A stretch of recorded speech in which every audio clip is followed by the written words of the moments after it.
Hello বন্ধুরা, সবাইকে ভালোবাসা জানিয়ে আমি আজকে একটা ছোট্ট ভিডিও পোস্ট করতে চলেছি আমার মিনি টগর নিয়ে।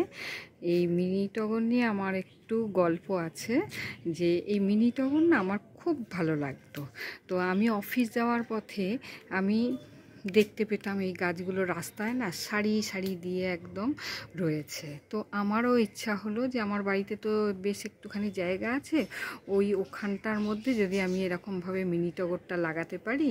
তো সেই জন্য আমি একটু চেষ্টা শুরু করলাম। আমি কিভাবে শুরু করলাম, আমি আমার মামাতো ভাইকে দিয়ে চারা কিনে আনলাম। কিন্তু বিশ্বাস করবে না, মানে আমি চারাটা নিয়ে এসে বসানোর না ঠিক 4 দিনের মাথায় গাছ দেখলাম মরে গেছে। আমি সেই গাছকে আর রাখতে পারিনি। আচ্ছা, তারপরে মনটা তো খুবই খারাপ লাগলো। এবার আবারও কি করলাম, পাশের বাড়িতে এই গাছ ছিল, তাদের থেকে ডাল কেটে নিয়ে এসে আমি আবারও বাড়িতে বসালাম।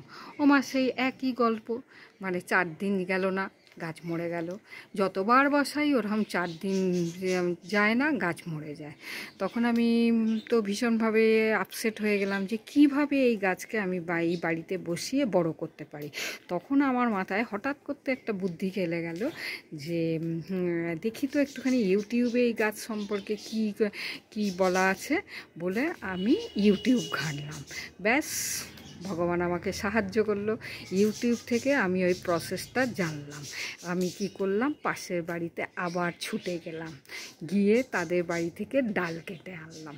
ডাল কেটে এনে এবার কি করলাম, সেই যে নেমন্তন্ন বাড়িতে গেলে যে ওই প্লাস্টিকের গ্লাসে করে সেই জল দেওয়া হয়, সেই গ্লাস আমি 3-4টে নিয়ে নিলাম। নিয়ে তার মধ্যে মাটি দিলাম। মাটি দিয়ে মাটিটাকে বেশ ভালো করে গুঁড়ো করে সেই গ্লাসের মধ্যে দিলাম।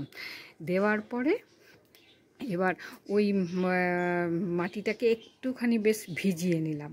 ভিজিয়ে নিয়ে এবার যে গাছটার মানে ডালটা কেটে এনেছিলাম, সেই ডালটাকে থেকে 4টে করে পাতা আছে, এরকমভাবে আমি ছোট ছোট ডাল কেটে নিলাম।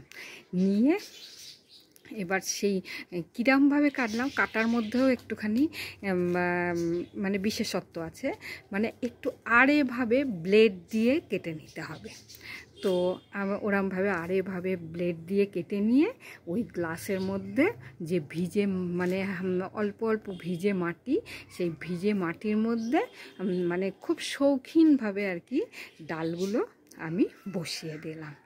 বসিয়ে দেওয়ার পরে আস্তে আস্তে রোজই না অল্প অল্প করে জল দিতাম। মানে যেমন বাচ্চা মানুষ করে, বাচ্চা মানুষ করতে গেলে যেমন তার দিকে খাওয়া যাতে বেশিও না হয় কমও যাতে না হয়, সেই বৈষম্যটাকে ধরে রাখতে হয়। আমিও সেইভাবে ওই ইউটিউবকে ফলো করে করে রোজই ওইভাবেই জল ফলগুলো দিতাম। তারপরে আর রোজ গ্লাসটাকে ফলো করতাম। এই করতে করতেই দেখলাম 4টের জায়গায় গাছে 5টা পাতা এসছে। মনটা তো ভীষণ আনন্দ হলো যে আমার তাহলে মনে হয় আমি তাহলে সাকসেস হতে পেরেছি। এইবার কিছুদিন পরে, মানে কিছুদিন বলতে মোটামুটি ওই 1 মাস, মোটামুটি একটা এর নিয়ম আছে। 1 মাস আমি কি করলাম, ওই পরে গ্লাসটা দেখলাম যে মানে মাটির ভেতর দিয়ে সাদা সাদা শেকড় দেখা যাচ্ছে। এইবার সাদা সাদা শেকড় দেখা যাচ্ছে। তখন কি করলাম, ওই যে প্লাস্টিকের গ্লাসের মধ্যে বসানো ছিল, সেই গ্লাসটার সাইড দিয়ে ব্লেড দিয়ে কেটে গ্লাসটাকে পুরো সরিয়ে ফেললাম। পুরো বেরিয়ে এলো মাটি সহ গাছ। আমি কি করলাম, এবার এসে বাড়ির উঠোনে যে মাটির জায়গা রয়েছে সেখানে গাছ বসিয়ে দিলাম। সেই গাছ আজকে আমার বেড়ে এই মিনি টগর, চায়না মিনি টগরও অনেকে বলে, এটাকে মিনি টগরও বলে, আবার অনেকে চায়না টগরও বলে। সেই গাছ আজকে দেখো কত সুন্দর যুবতী রূপ ধারণ করেছে। মানে আজকে আমার বাড়িতে যে আসে সেই এই গাছগুলোকে দেখে বলে অপরূপ সুন্দর লাগছে তোমার এই জায়গাটা।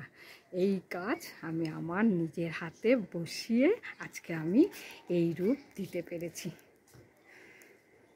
কেমন লাগলো ভিডিওটা যদি ভালো লাগে একটা লাইক কমেন্ট করে দিও প্লিজ। আর তোমাদেরও যদি মিনি টগর ভালো লেগে থাকে এই পদ্ধতিতে গাছটা একটু করার চেষ্টা করো, আমার মনে হয় তোমরাও সাকসেস হবে।